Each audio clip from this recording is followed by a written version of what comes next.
Hi, I'm Sol Littlefield. I'm here in Corona, California, and we're checking out the Fender American Professional Classic Telecaster. I think like more often than not nowadays, people are really leaning towards wanting the vintage vibe on particularly teles. My favorite player has always had some sort of setup like that. It's funny, it actually reminds me a lot of the Highway 1 teles that I played in the 2000s, which I loved for that same reason, the radius. I feel like it's kind of essential to have a 9.5, really, if you're doing anything that involves bending. I feel with this, I could pretty much walk into any situation and do what I need to do. It covers all the bases.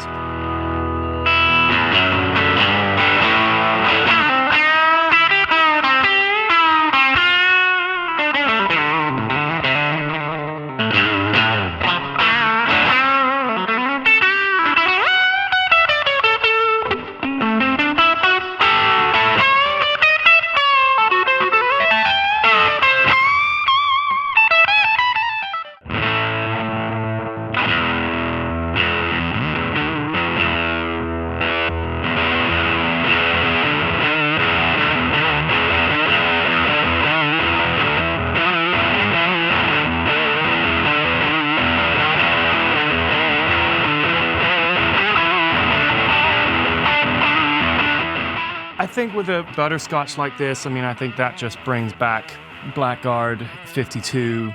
I think that's just how that speaks to people. They see that and they think of that as being the quintessential Fender Telecaster.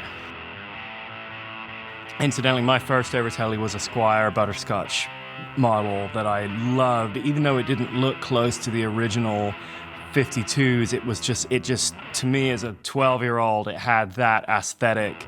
And I've always associated that with it. And I think throughout the years, I think there's been many versions of that where people have done versions of that color. But I think a true Butterscotch like this is what people think of as being the 50s Telecaster look.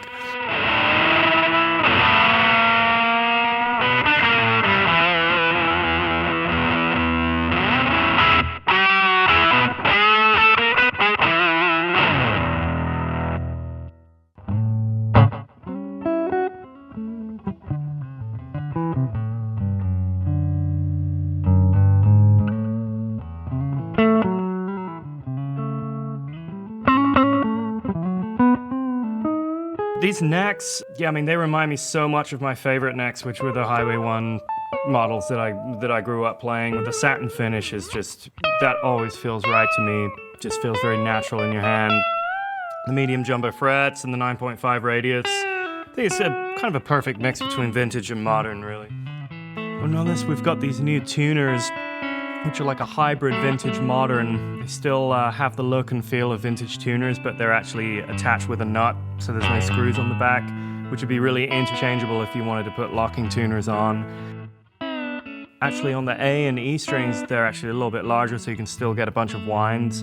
Yeah, to me, that's kind of perfect.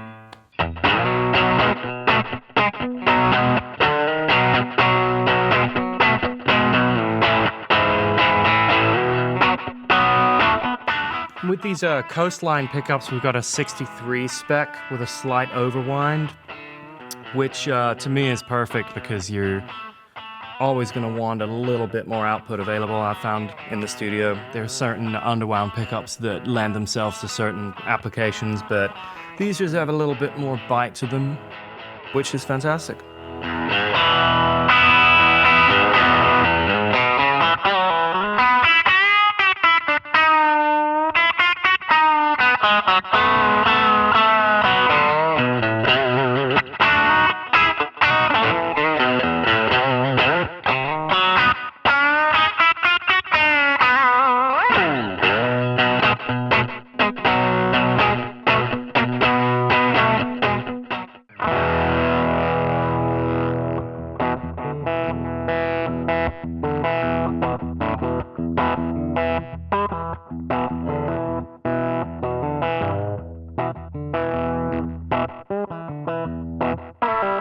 Another feature that I really love that's carried over from the old Highway 1 series is this Greasebucket tone control. These are great because they help you carve out highs without losing any gain or low end. So I find it's a lot more usable for lead parts and solos and such. It's got a very musical kind of sweep to it.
Behind me, we've got this Hotshot Telly in this beautiful faded Lake Placid blue. I've been spending some time with it, and it really reminds me of the Nashville Tellys from the 2000s, which I also grew up playing.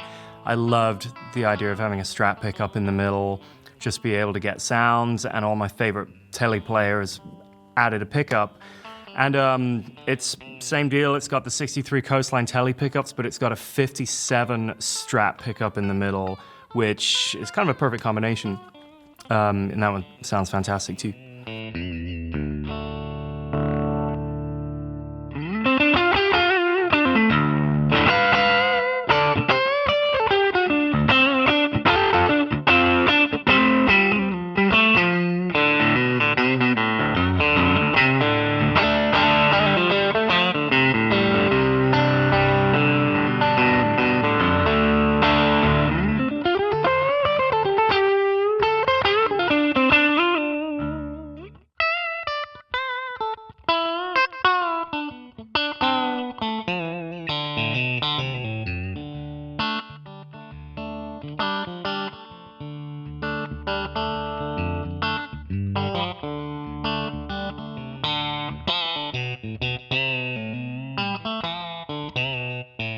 I think Fender USA is such a globally recognized brand that I think really anyone who's in the professional or semi-professional sphere or even playing locally is going to make an impression by having a US-made Fender instrument. And I think it's always been that way with these different tiers for, you know, what kind of level each guitar is at.